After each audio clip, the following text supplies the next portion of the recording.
Imagine कीजिए एक दिन आप जागें और आपको पता चले कि YouTube अब खत्म हो गया है। अब कोई वीडियो नहीं, कोई क्रिएटर नहीं और कोई पैसा नहीं। सुनने में अजीब लग रहा है ना? लेकिन चौंकाने वाली बात यह है कि YouTube हमेशा के लिए नहीं रह सकता। और अगर आप YouTube के ज़रिए फेम, पैसा और एक बेहतर लाइफस्टाइल बनाने की सोच रहे हैं तो यह वीडियो आपके लिए बहुत इम्पोर्टेंट होने वाला है, क्योंकि अगर आप इन स्टेप्स को फॉलो नहीं करेंगे तो आप सब कुछ खो सकते हैं। मेरे साथ वीडियो के एंड तक बने रहें, क्योंकि मैं न केवल यह बताऊंगा कि YouTube की गाइडलाइंस क्यों इतना अपडेट हो रही हैं, बल्कि यह भी बताऊंगा कि आप खुद को सेव कैसे कर सकते हैं और फ्यूचर को लेकर क्या प्लानिंग कर सकते हैं। चलिए स्टार्ट करते हैं। फर्स्ट ऑफ ऑल, YouTube बहुत तेज़ी से बदल रहा है। एल्गोरिदम को क्रैक करना कठिन होता जा रहा है। आपने शायद पहले ही नोटिस किया होगा कि व्यूज़ पाना कितना मुश्किल हो गया है और कंपटीशन बहुत हाई है। फिर भी कई नए क्रिएटर्स स्ट्रगल कर रहे हैं। और अगर आपको लगता है कि यह बुरा है तो इससे भी बुरा कुछ और है।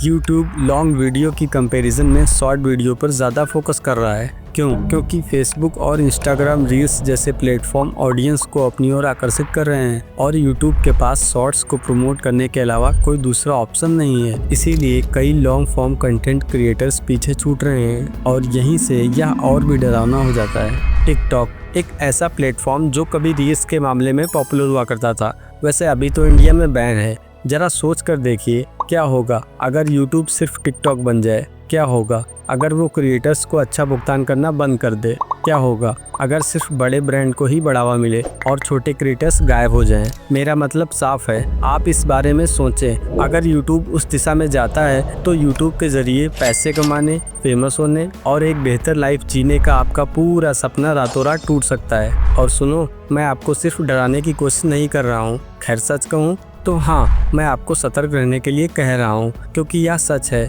और आपको बहुत देर होने से पहले जागने की ज़रूरत है। मुझे पता है मेरी बात सुनने के बाद आप लोग पूरी तरह से कंफ्यूज हो चुके होंगे, बट डोंट वरी, मैं आप लोगों के लिए हर एक क्वेश्चन का आंसर 1 बाय 1 करके देने वाला हूँ। अब घबराएं नहीं, आपके लिए एक अच्छी खबर भी है। हाँ, यूट्यूब बदल रहा है और चीज़ें कठिन होती जा रही हैं, but opportunities never die, they just move to new places. अवसर कभी मरते नहीं, वे बस नए स्थानों पर चले जाते हैं। प्रॉब्लम यह नहीं है कि YouTube खत्म हो रहा है, बल्कि प्रॉब्लम यह है कि कुछ क्रिएटर्स टाइम के अकॉर्डिंग चीज़ों को अडॉप्ट नहीं कर पा रहे हैं। वहीं स्मार्ट क्रिएटर्स वे पहले से ही अपना गेम बदल रहे हैं। वे YouTube के साथ साथ इंस्टाग्राम और टेलीग्राम जैसे दूसरे प्लेटफॉर्म पर अपनी ऑडियंस की एक कम्युनिटी बिल्ड कर रहे हैं, ताकि वे उन्हें कोई भी डिजिटल प्रोडक्ट डायरेक्ट सेल कर सकें। वे सिर्फ वीडियो नहीं बना रहे हैं, वे एक बिजनेस बिल्ड कर रहे हैं। और इतना ही नहीं, वे अपने व्यूवर्स को सिर्फ सब्सक्राइबर नहीं, एज अ कस्टमर रिलेशन बना रहे हैं। अब सवाल यह है कि आप खुद को टाइम के अकॉर्डिंग चेंज कर पाएंगे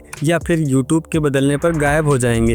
अरे चिंता मत करो, मैं यह नहीं कह रहा हूँ कि तुम्हें एक बोरिंग व्यापारी बनने की ज़रूरत है। तुम अभी भी मौज मस्ती करके वीडियो बना सकते हो, बट अब तुम्हें हार्ड वर्क की जगह स्मार्ट वर्क करना होगा। अब स्मार्ट वर्क तुम्हें कैसे करना है और फ्यूचर को लेकर क्या प्लानिंग कर सकते हो, ये 4 पॉइंट्स मैं तुम्हें स्टेप बाय स्टेप एक्सप्लेन करने जा रहा हूँ, जिसका सेकंड और फोर्थ पॉइंट तो गलती से भी मिस मत करना, नहीं तो जिस लिए आप वीडियो देखने आए हो वो आपको पता ही नहीं चलेगा। फर्स्ट पॉइंट, आज से ही अलग अलग प्लेटफॉर्म्स पर अपनी ऑडियंस को कनेक्ट करना शुरू करें, लाइक इंस्टाग्राम, टेलीग्राम और यहाँ तक कि अपनी खुद की एक ईमेल लिस्ट तैयार करें। ऐसा करने से आपको क्या फ़ायदा होगा? अगर फ्यूचर में यूट्यूब ना भी रहे फिर भी आपकी ऑडियंस आपसे डायरेक्ट कनेक्ट रहेगी, बिकॉज आपकी ऑडियंस आपको फॉलो करती है, प्लेटफॉर्म को नहीं। सेकेंड पॉइंट, अपनी ऑडियंस को खुद के द्वारा क्रिएट किया हुआ कुछ ऑफर करो। फॉर एग्जाम्पल, कोई digital product, online courses, paid community, live coaching classes, anything, मतलब कुछ भी। सिर्फ एडसेंस के भरोसे मत बैठो।